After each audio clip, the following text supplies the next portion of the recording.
In 1987, my mother attended the passing out parade of the Indian Military Academy. Smartly turned out cadets, finely cropped hair, immaculately dressed up, marching very bravely. And at that time, she had this thought, and she sighed, that wish she had a son who would wear the uniform just like them. And at that time, in her lap sat 11-month-old Nithi CJ. I come from an army background. I've grown up seeing the uniform.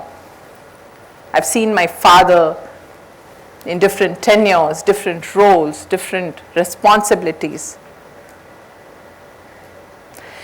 Yet, if inspiration is there with you, what you need is also opportunities. And they don't always come your way. You have to hunt for them. In the 90s, the women in the armed forces were still limited to the medical branch. And around 95, 92, that was the time when slowly the women started moving into other branches. So change, we see a lot of change around us, and how we utilize, how we align ourselves to this change is something we all will be looking together today. But before that, I would like to ask you all, what do you see here? And whatever comes as the first thought to your mind, I will encourage to hold it. Keep it at the back of your mind. Keep this response, because as we move further in our conversation today, you will get to know some interesting things. So yes, this is me, the young little Nithi, who dreamt of wearing the uniform right at the age of 10, but didn't know how that will happen.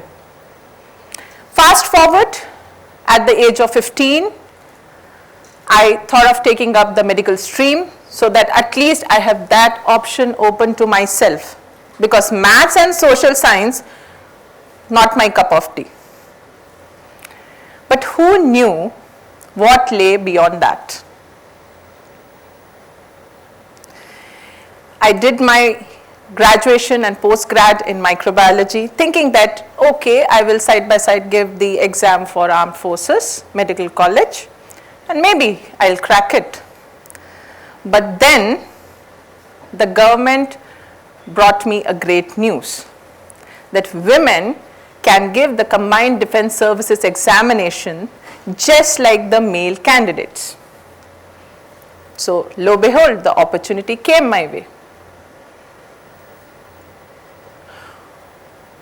What I did with that change was to first understand what all I have to go through to be eligible enough to make it into the armed forces.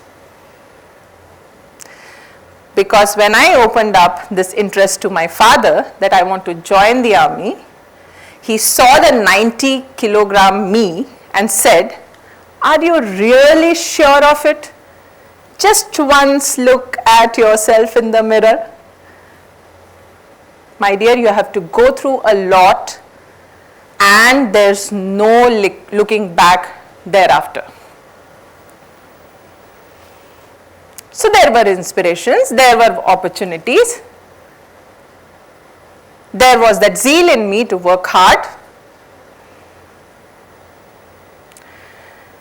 Amongst thousands of students who gave the written examination in this very Raipur, I was one of those few hundreds who was selected for the Services Selection Board interview.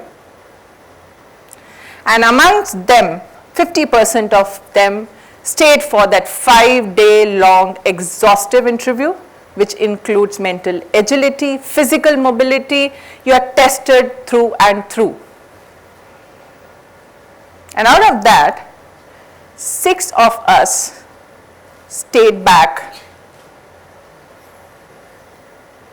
And in those 6, 1 made it to the final merit of 50 girls all over India,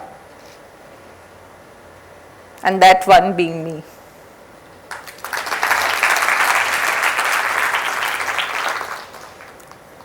The journey from being someone who can't even run 100 meters, who didn't like running, to enduring 40 kilometers with 40 kg approx total battle load at 40 degrees Celsius. That's what the training puts you through. It transforms you just like a caterpillar turns to a butterfly. And all that comes with lot of changes that one needs to go physically and mentally. So I decided I have to go against the current. How do I do? So I thought, let me make this change only as my companion. Because when you go against the current, the same rocks and boulders that come across you are your support system. That same thing, when you are flowing downstream, appear to be as challenges, turn into opportunities, turn into your support system when you are moving against the stream. Let me tell you, ladies and gentlemen, not many people knew about the army and that women can join army in the 2000s in a place like Bhilai and Raipur, small cities. The journey in training was definitely very interesting. I'll be happy if somebody can spot me in the last picture. I know it's a little difficult, but that's what the training puts you through. But today I'm not here to tell you about all this glory, all the efforts. I'm here to talk to you about something more deeper. What was behind all these efforts? What is that which kept me going? Motivation? Inspiration? Discipline? We keep hearing all these terms a lot, and I'm sure these were the things coming to your mind. Now I would like to ask you all to do a small little activity with me. Please take out your phones. Yes, please take out your phones. Open the camera. Turn the front camera on. What do you see? The person you see there is where that thing lies which can make you successful through your journey. And what is that thing? I call it the circle of purpose. Purpose, unlike terms like inspiration and motivation, purpose is intention. The intention, the why behind why you are doing a particular activity. And the broader this purpose is, the deeper this purpose is, you will be easily able to take the changes in your life. 10 years in the army, I must have seen around 10 different states, interacted with more than 300 people in each tenure. I must have crossed paths with so many people, worked with more than 21 agencies of the Government of India. And in all these paths that I came across, what I learned is that it doesn't matter what paths you choose to keep going until your purpose is correct, until you have a purpose in mind. And you keep reminding yourself that why are you doing this?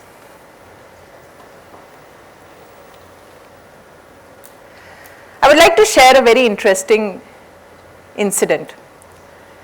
So generally you get 2 years at a certain posting, a place where you need to do your activities. We call it as operations. And in that 2 years span, you have to set up your team, make your team efficient, have the network done, everything right at place, and start showing results. Be successful. And this I am talking about a field as mine, which is so broad, intelligence and information. In one such posting, I had to re-establish a team which was defunct for 5 years. And that meant again going against the stream and bringing people out of inertia. I had that easier options of saying, can I be shifted to a different place? Can I be sidestepped?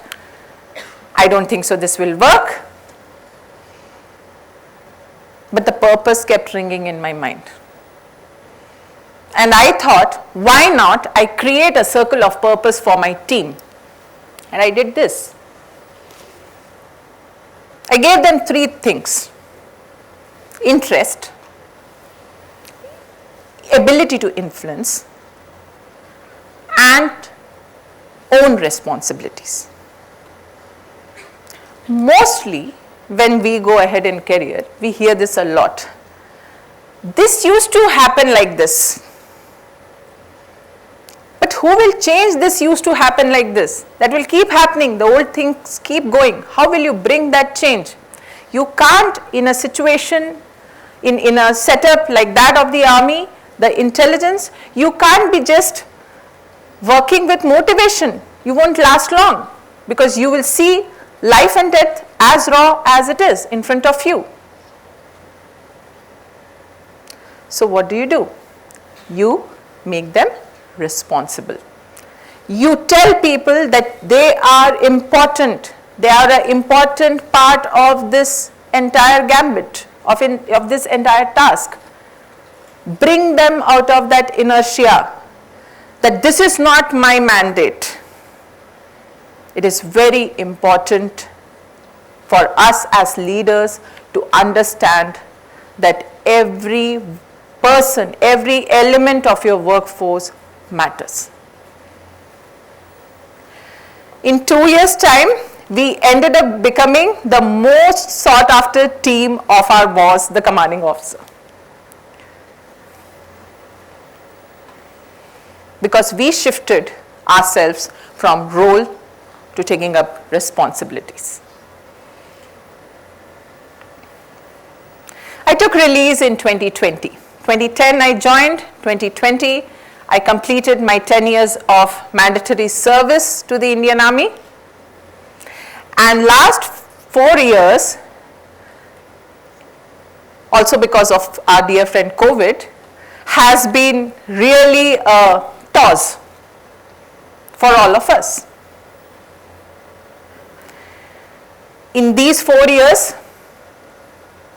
I have been a risk consultant, a business continuity advisor, a strategic advisor for startups, I even did graphological analysis, handwriting analysis,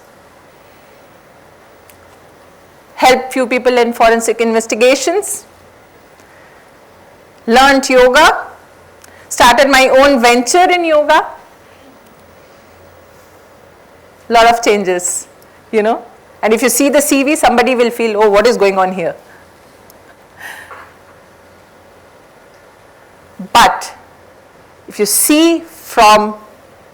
zoom out and see, you will understand that they all are binded together into a purpose.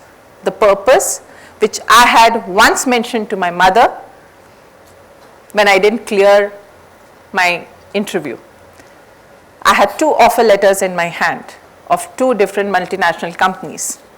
And she said, you haven't cleared the interview. What next? I said, Mom, I know my purpose. It doesn't matter if I don't become an officer. I will find my way and lead myself to that purpose. And this is how I have been reminding myself and keeping up with the purpose in all these exposures of mine in the last 14 odd years. Finding purpose in every little thing you do. It need not be something which has to be intellectual, which has to be something great always. Sometimes simple things can add a lot of value to the organization. Aligning yourself with the purpose. If you're aligned, you will be satisfied. You will not be cribbing against why I'm doing this. And then supporting that with charting out the paths, finding the right tools, the support system to keep it going.